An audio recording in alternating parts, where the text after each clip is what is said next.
And so to recap, Glory Copeland's book, you've got to have everything is predicated on faith. Okay, so in order to get your prayers to work, you have to eliminate doubt and all fear. You have to eliminate all unbelief, and you have to start understanding and melding the concepts that she stresses in this book, which is everything is predicated on faith. All doubt. If you doubt, then that's unbelief. In order to have what you say, you've got to have it by faith. Faith is something that can't be seen. So you have to receive it by faith, all the concepts, and stop relying on what you see. Okay? That's a big concept. Whatever you believe comes to pass. So if you believe what you see, then lack dominates your life. Fear is dominating your life. Lack is dominating your life because that is what you allow. That's what you believe. Lack is an illusion. Fear is an illusion. Unbelief is an illusion. Faith is the only thing that's real. Faith in God is real. And you have to let that dominate your thoughts. Let that dominate your thoughts. He will never let your feet hit the ground. You have to believe that. You have to internalize that. You have to put that into your DNA. And you have to clean your mind and renew your mind. You have to throw out the junk that's in your mind from the world and replace it with God's world. You have to make your ways God's ways. You have to make your words God's words. So it starts with doubt. Replace doubt with faith. And by faith, you already have all the things you desire. By faith, you already have all of these things because Jesus, when he died for us 2,200 years ago, all these things were added on to you. You don't believe you have it, and so therefore your thoughts, the dominant thoughts that are in your head, which are lack, which are sickness, which are all of these things, those things are manifesting because of your unbelief and doubt. And the minute you start to say, this is an illusion, these are all illusions, I already have what I seek. I have the abundance that I seek. I have the desires of my heart. I have everything that Jesus promised when he died and when he gave up the Holy Spirit for us. He already has it. Once you start embracing that concept and get confident in it, not just not doubting, but you get cocky with it.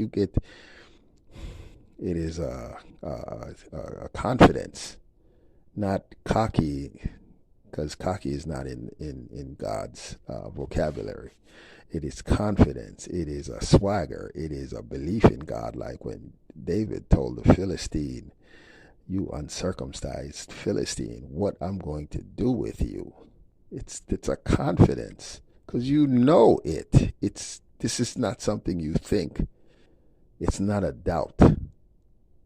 You understand? It's a confidence. And so once you're confident, then you could command the angels to do your bidding.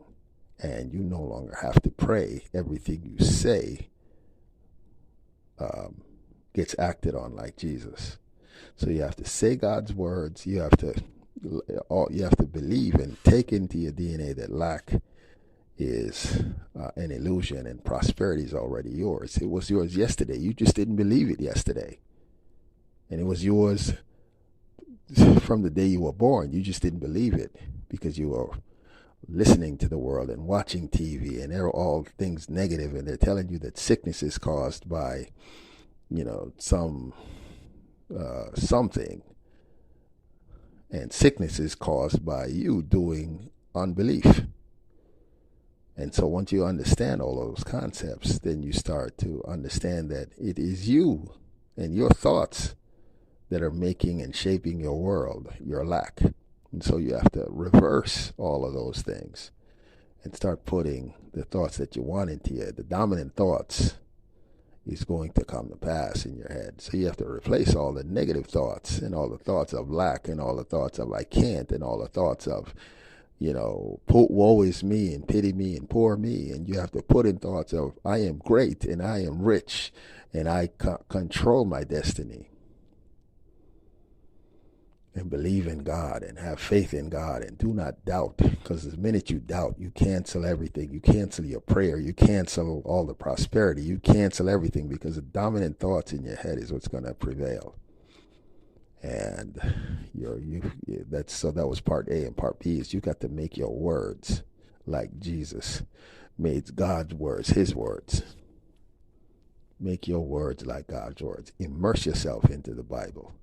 Immerse yourself into the words. You can't possibly remember all the Bible. However, pick your spots and make those your own, and use them.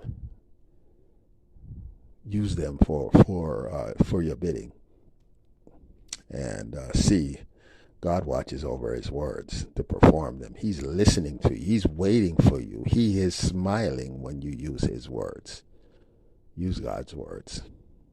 Not amalgamation, not a mashup of his words because you like it this way. It doesn't work on your liking. It works because it's God's words.